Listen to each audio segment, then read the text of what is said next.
And welcome everybody to the final pregame show of the 5 Reasons Sports Network this year. Possibly, anyway. Possibly. It all depends on what the Kansas City Chiefs do while Miami is playing against the New York Jets today. I am your host, Louis Sung. I am joined by Eric Wiedeke. We will be joined later on by Ethan Skolnick as well as we talk about the final regular season game this season. Miami is at MetLife. They are facing Aaron Rodgers. We barely got past them last time. So here we are with Tyler Huntley going to try to lead the team to victory. And we will go ahead and we'll talk about the inactives list, what this is all going to boil down to, and let's see what kind of a miracle can be pulled off today, if at all. But before we do all that, just want to go ahead and mention this show is brought to you, as always, by PrizePicks.com. Use the promo code 5, and when you go and sign up using that promo code for the very first time, place your first $5 bet, and they will give you $50 in promotional funds. Our good friend Eric actually ended up signing up somebody just the other day. So once again, he's already got some wins under his belt. You can too. Use the promo code 5, FIVE, and when you put your first $5 bet in, PrizePicks will give you $50 in promotional funds for you to play with. So here's the inactives list, Eric. So we've got the whole thing here, and please ignore the comments here of selling team, fire Greer, fire whatever. The frustration is boiling over. I understand this was a year that everybody was expecting it to be better. It is not better. Regardless of the reasons why, this is where we're at right now. Obviously, Tua Tagovailoa continues to be inactive with that hip injury. Tua is not happy about the decision, understandably so. You can tell by the fact that he took it to the media to say that, no, I'm going to play regardless of what happens, and now obviously he is not. You can just tell that there's some frustration boiling over there with him. Anthony Walker is not going to be available. Mo Camara, once again, Andrew Meyer, Braden Daniels, who we just poached off the Dallas Cowboys practice squad. He is obviously inactive. D. Eskridge, and then finally Eric Ezukanma, which begs the question, why even bother to pull him up from the practice squad if he's not going to be active to begin with? We don't know. I don't know if Eric Ezukanma is going to stick around after this season. We'll see what happens with that. But here we are, Eric. That means that Teron Armstead is going to be playing, which means likely Patrick Paul will be playing right tackle. I don't know how I feel about that, given that we're trying to develop him into the left tackle of the future, whatever the case may be. How do you feel about this game going in right now? Does Miami have a shot to actually win this, or are we just delaying the inevitable? Of course they have a shot to win this game. I don't think it's the craziest thing in the world to suggest that they'll win. I think, suggesting maybe that this is anything but, marching your way to an inevitable doom in Buffalo is a little bit more of a, if I wanted to be a downer, sure, that would be the angle. But today, yeah, they got a chance to win this football game today, even with Tyler Huntley. I think he showed enough in Cleveland last week that they could beat the Jets. It's just right now it's kind of a matter of if we know Tua's if we don't have any clarity on Tua's health going into Buffalo, do we really even want to go into that game? Like, is that something that we want to do without our starting quarterback again? Because I don't know.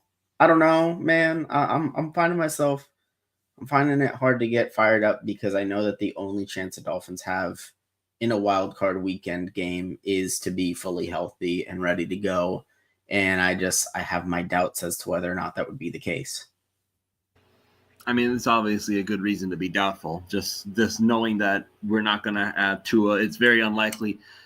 The way that the situation is being read, the way it's looking, like even in spite of the fact that Tua wants to play through the pain, the doctors are literally telling him, we will not let you go out there. So we don't know if this is going to get ugly in the background just because Tua's made it clear he wants to play. There are people in the building telling him, no, you're not, and we are not going to let you.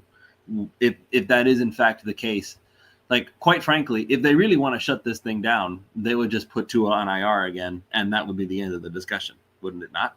So the fact that we're even playing this game, it's obvious that somebody in there wants Tua to be available. Tua obviously wants to be available. So the question becomes, why are they not letting him play through the pain? There are people literally calling him soft because why don't you play through the game? What are you soft? You scared? That's not what it is. So I think that there's a little bit of room for nuance in between. I think you can say an injury, yes, is bad enough to be week to week and he can't play legitimately. That doesn't necessarily mean you have to shut him down and put him on IR, because I'm sure. Well, I'm saying if the Dolphins wanted to shut things up, they would just put him on IR and say, screw it, you're done. End of discussion. That would make things worse. That would not help anything. I promise you, Lewis. Nothing that can happen is going to help the chatter around Tua's injuries. They put him on IR, it gets worse. This continues happening. Is he playing? Is he not? And somehow he's out next week as well. It gets worse again. Provided they make the playoffs to begin with.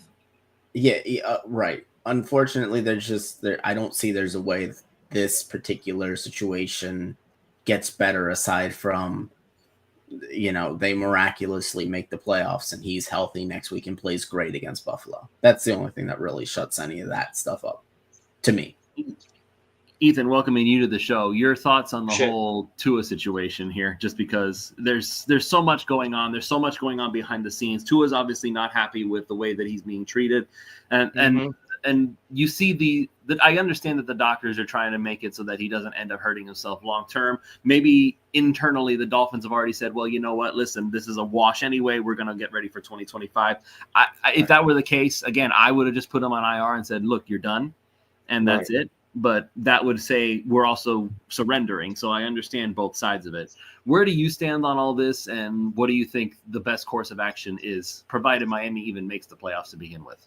Well, here's the thing. This situation is just so loaded, guys. I mean, it's loaded because of everything that's happened before. So, as much as I am, not in favor of a lot of the things that the team has done over the past year, it's just kind of a no-win situation for everybody. The reality is that you spend a season or the last two seasons trying to disprove the narratives, and now here we are, and we're right back here with all the narratives, and now he's been paid.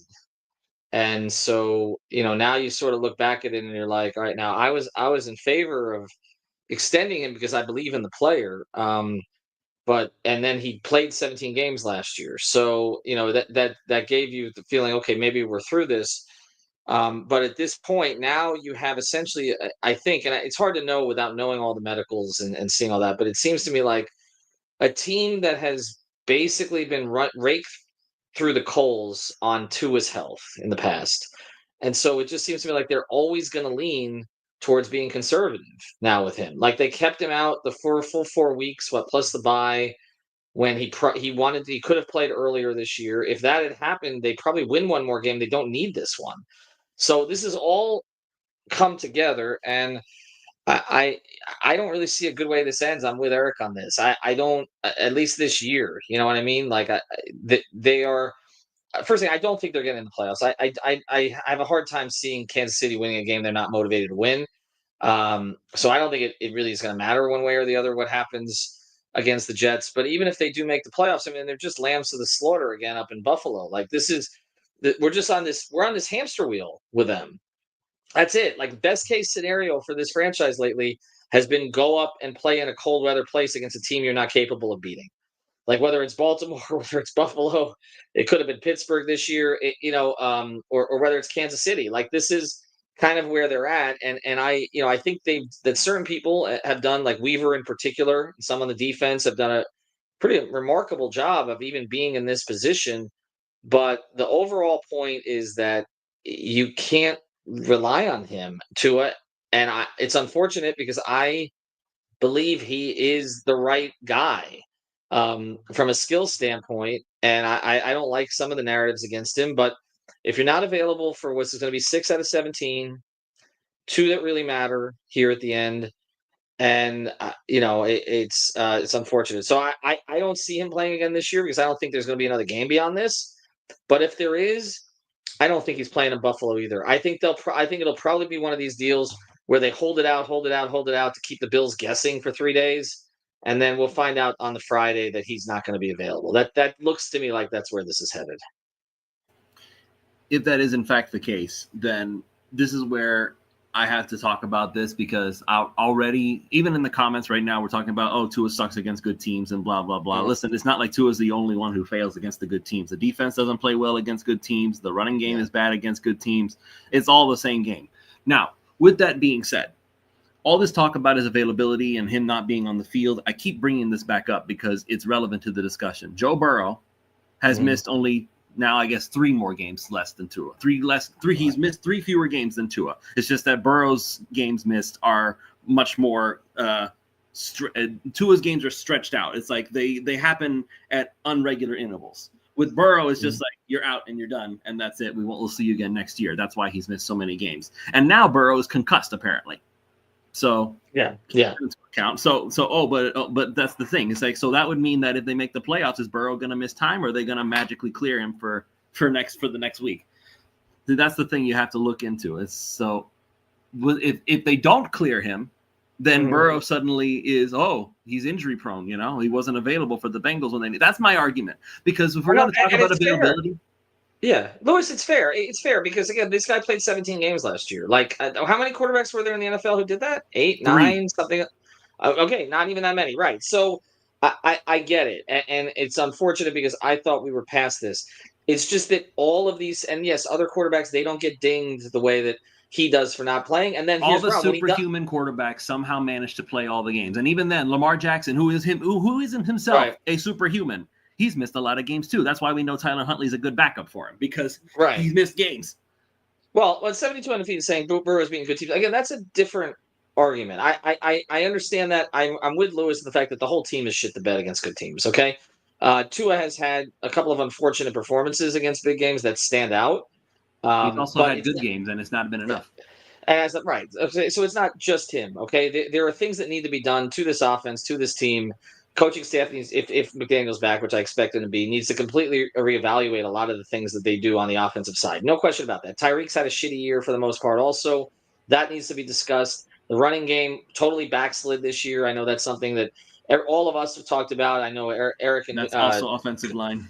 Offensive line, Coach Smith and Hussam have talked about that all week long. So there's a whole bunch of issues here that are beyond just him. I'm just saying this all just sucks. It's like, without even getting into the blame game here, because I thought we were past this, and now we're in a situation where the team is back to it consistently through everything. And I'll go to Eric, they back to on everything, and now it's like seems to be that Tua and the team are at odds, and I just don't like that. And again, I'm covering this Heat situation where they decided not to give an extension to someone, and that blew up in their face. The Dolphins did decide to give an extension to someone, and at least at this moment, that blew up in their face also. So I'm trying to give a little bit of grace here because I don't know what is the best way to handle this right now. All I know is if they even get to the playoffs, they're going to go to the playoffs for the third time since 2016 with a backup quarterback. Okay? Right. And that is just unfortunate. Anyway, how do they win the game, Eric? I guess that's a question. How do they win the game?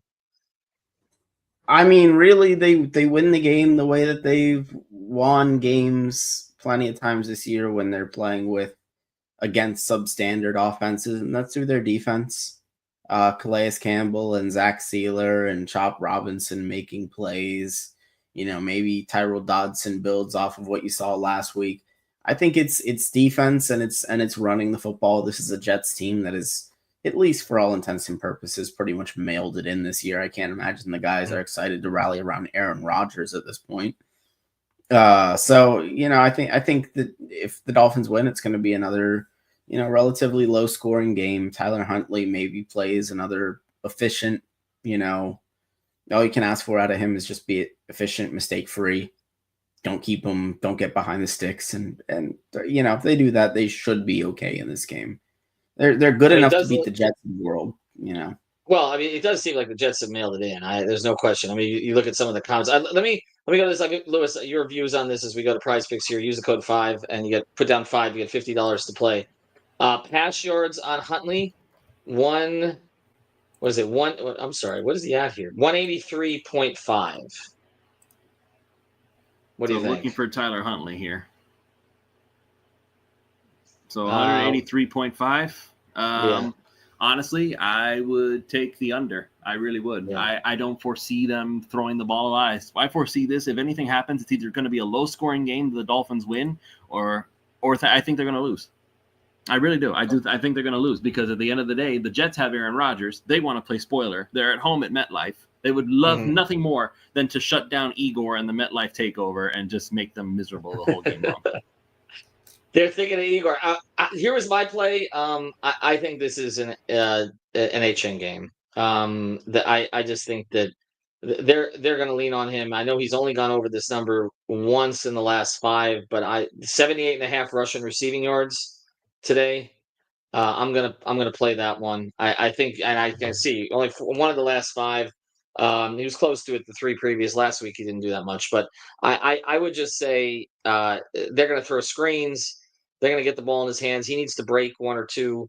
I thought Huntley played well last week. I really think he did, but I don't think he played well enough to open it up. I think there's a fine line there. I don't think he played well enough to open up, and they are going to lean on their defense. And this is where you need Jalen Ramsey to make a play today. You need some of the guys on defense, Brooks to make a play today. Like they're going to need some of those guys. They're going to have to get a couple of turnovers. Aaron has been inefficient at times. He's thrown the ball sort of. Where is he going with this? They got to get at least a pick today. Change the line of scrimmage a little bit. I do think they win today. I just don't think they're going to get the result they want in the Kansas City Denver game. I don't. And look, beat the Titans. Okay. Sign a backup quarterback earlier in the season or have one coming out of training camp who was capable of running an offense, and you'd be in a different position. Eric? So I'll challenge the assertion that they even really want to get into the playoffs at this point, because as bad as everything is around Tua right now, if he cannot go in a wild card game, it is only going to get worse. But I do think that they end up winning this game. And just to insert my own prize picks pick here, Malik Washington, 1.5 receptions. Yeah. Over. I'm all over that today. That is, there's one play for the Dolphins. It's not there, sir. What are you talking about? These are the 2 Malik Washington picks here. Let me see. Was it here earlier? Did they take it off? Hold on. It was definitely there earlier because I've got it on my. All right. Well, it's off now. But 9.5 receiving yards you could play. Yeah, 9.5 receiving yards. That's I think that's pretty easy as well. Yeah. So you could play that one. I was looking at the Jets props. Do we really think that Aaron Rodgers is going to play a full 4 quarters today? And if it means they can ruin the Dolphins' playoff hopes, yes. Okay, that's fair. I'm looking at 33.5 pass attempts. I'm looking at 229.5 passing yards. I'm looking at half an interception. I kind of feel that one right now. That they go over on that. I mean, they didn't do it. I mean, I'm looking. He didn't throw a pick against Miami last time. He threw 2 picks against Buffalo, but that's Buffalo. Listen, he's going to play the whole game for no other reason other than this could be, or at least he's going to play up the drama of this could be my last game. I want to savor every snap. So he's not going to throw an interception. I think he goes over a pick. He's not going to throw an interception. All right. Well, I played it, so we're going to see what happens here. That's going to blow up my play if they don't. I tweeted this. We're going to stop the poll right now. Do you want the Dolphins to win today and make the playoffs if Tua is not available next week? Sponsored by our friends over at You Break Wheel Fix. The poll is 1-0. It's 100% no, Lewis. One person in the chat, 72 Undefeated, has been trashing Tua the entire show, saying he would rather have Tyler Huntley even if Tua were healthy. So. Okay, well, that's fair. Because Tua is not as limited as an athlete. So Tyler Huntley's definitely a better athlete.